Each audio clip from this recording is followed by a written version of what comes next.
Let's talk real estate. Day 13 of the Toronto lockdown. It's December the 5th. I'm George O'Neill, the CEO and co-founder of Revalio. 5 KPIs we've been tracking over the last 2 weeks. Let's just report on a summary of where we're at. The first one is active listings. The number of active listings is 7,002. That's down about 14% since the lockdown started 2 weeks ago. But a key consideration here is that normally the number of active listings does trend downward in December. The second KPI, sold listings. You can see in this chart again, the trend is downward. But take a look particularly at the difference between condo and freehold sales. The overall number of condos sold, in fact, has slightly outpaced the number of freehold sales in the last 2 weeks. The third KPI, bank sales or power of sales, where property is being sold because unfortunately the owners can no longer afford or to make their mortgage payments. The average was 14 power sales per day since we've been tracking this in July. Today we're at 18, which just happens to be the same as it was on day 1 of the lockdown, and it did go up as high as 21 in the last 2 weeks.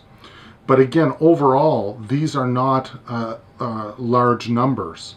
This still represents less than 0.5% of the overall active market.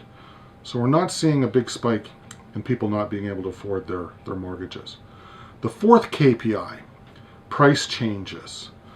Price changes can also indicate whether or not the market is going up or down. Typically, if price changes increase, it means properties are being priced more competitively to get them sold. But we're not necessarily seeing that. We're only at 61 price changes as of yesterday. That is less than 1% of the active listings and well less than about 1.5% that we've seen over the last number of months. And finally, the months of inventory.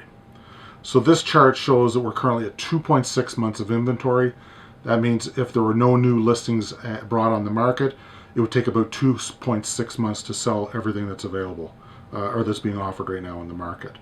So this is deep in a seller's market, which means that there's lots of competition for lots of buyers out there looking for property. And again, an indication that property prices are holding. So if we look at the bottom line, the key summary points for the last 2 weeks during the lockdown.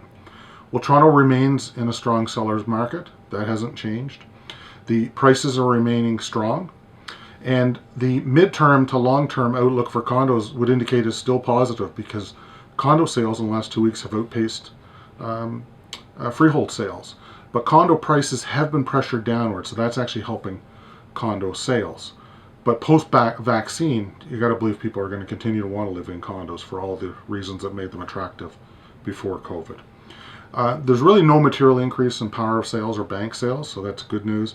And overall activity for listings and sales, although they're trending downward, it looks like this is not necessarily outside the norm of what we would normally expect during December.